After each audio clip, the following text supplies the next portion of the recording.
हिमाचल प्रदेश के लिए बीजेपी ने अपनी पहली सूची जारी कर दी है। पहली सूची में 62 उम्मीदवार हैं। मुख्यमंत्री जयराम ठाकुर को सिराज से टिकट मिला है, जबकि अनिल शर्मा मंडी और सतपाल सिंह सत्ती ऊना से चुनाव लड़ेंगे। हिमाचल प्रदेश के लिए बीजेपी उम्मीदवारों की पहली सूची में 8 अनुसूचित जनजाति के हैं, 5 महिला उम्मीदवार हैं, 11 विधायकों को बदला गया है, इनमें एक कैबिनेट मंत्री भी है।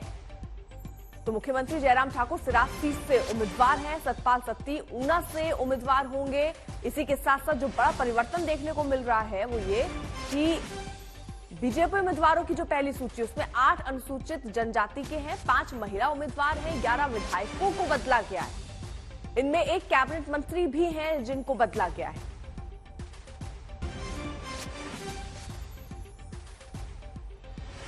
हिमाचल के लिए बीजेपी की पहली लिस्ट सामने आ चुकी है। सीएम जयराम ठाकुर सिराज ठीक सीट से उम्मीदवार होंगे। हालांकि पहले कयास लगाए जा रहे थे कि जल्द ही बीजेपी की लिस्ट आ जाएगी, लेकिन एक लंबा इंतजार यहां पर देखने को जरूर मिला।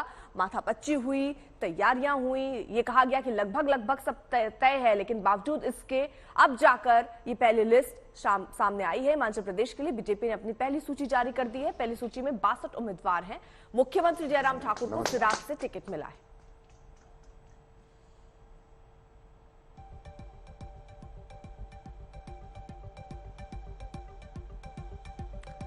तो हिमाचल प्रदेश के लिए बीजेपी उम्मीदवारों की पहली सूची में 8 अनुसूचित जनजाति के हैं, 5 महिला उम्मीदवार हैं, 11 विधायकों को बदला गया, इनमें एक कैबिनेट मंत्री भी हैं। हालांकि इससे पहले कांग्रेस ने भी अपनी वो लिस्ट जारी की, जिसमें ये उम्मीद की जा रही थी कि हो सकता है कांग्रेस से पहले बीजेपी अपनी लिस्ट जारी कर दे, लेकिन अब जाकर बीजेपी ने अपनी सूची सामने रखी है, जिसमें 5 महिलाएं हैं। 62 उम्मीदवारों को बीजेपी की पहली सूची में शामिल किया गया है और इसमें जो कुछ परिवर्तन देखने को मिल रहे हैं वो ये कि 11 विधायकों को बदला गया है, एक कैबिनेट मंत्री है जो बदला गया है, अनुसूचित जनजाति के 8 प्रत्याशी को टिकट मिला है। तो पहली लिस्ट बीजेपी की आ चुकी है। 5 महिलाएं इस पहली सूची में नजर आ रही हैं। 62 उम्मीदवार टोटल, मंडी से अनिल शर्मा और ऊना से सतपाल सत्ती।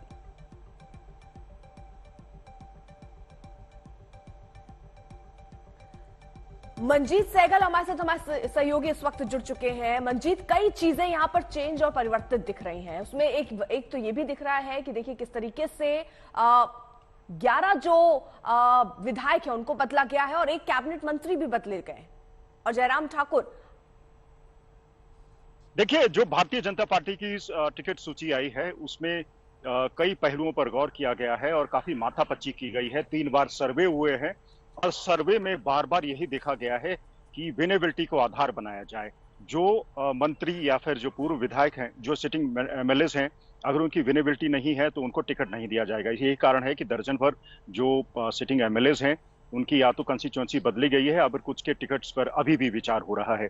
जातीय और क्षेत्रीय समीकरण बिठाने की इसमें भरपूर कोशिश की गई है। और देखिए, भारतीय जनता पार्टी की रणनीति के मुताबिक भारतीय जनता पार्टी की लिस्ट ठीक कांग्रेस की सूची के बाद आई है और विचार किया गया है कि कौन सा जो उम्मीदवार है वो चुनाव जिता सकता है। जैसा कि आपको मालूम है कि भारतीय जनता पार्टी के राष्ट्रीय अध्यक्ष हों या फिर केंद्रीय मंत्री अनुराग ठाकुर हों, ये सभी हिमाचल प्रदेश से इनका ताल्लुक है और भारतीय जनता पार्टी ने मिशन रिपीट शुरू किया है। मिशन रिपीट में कोई चूक ना हो जाए, इसलिए जो उम्मीदवार है उनको अच्छी तरह से परख कर, जांच कर, उनका सर्वेक्षण करवा कर ही चुनाव के मैदान में उतारा है। अभी 62 टिकट घोषित किए गए हैं, बाकी के 6 टिकट हैं उसको जल्दी घोषित किया जाएगा। ये टिकट इसलिए रोके गए हैं क्योंकि इन जगहों पर डिसिडेंट्स का खतरा है। कुछ कांग्रेस के उम्मीदवार हैं, जो नेता हैं जो हाल ही में पार्टी में शामिल हुए हैं, वो भी टिकट की मांग कर रहे हैं। लेकिन पवन काजल ऐसे कांग्रेसी नेता हैं जो कांग्रेस के वर्किंग प्रेसिडेंट थे, जो हाल ही में भारतीय जनता पार्टी में शामिल हुए थे, उनको भी पार्टी का टिकट दे दिया गया है। तो कुल मिलाकर भारतीय जनता पार्टी ने क्षेत्रीय और जातीय समीकरण बिठाने की कोशिश की है। यानी जिस तरीके से आप जानकारी दे रहे हैं कि यहां पर परफॉर्मेंस, क्योंकि पहले भी ये बातें कही गई, लेकिन जयराम ठाकुर सिराज से ही वो चुनाव मैदान में ताल ठोकेंगे।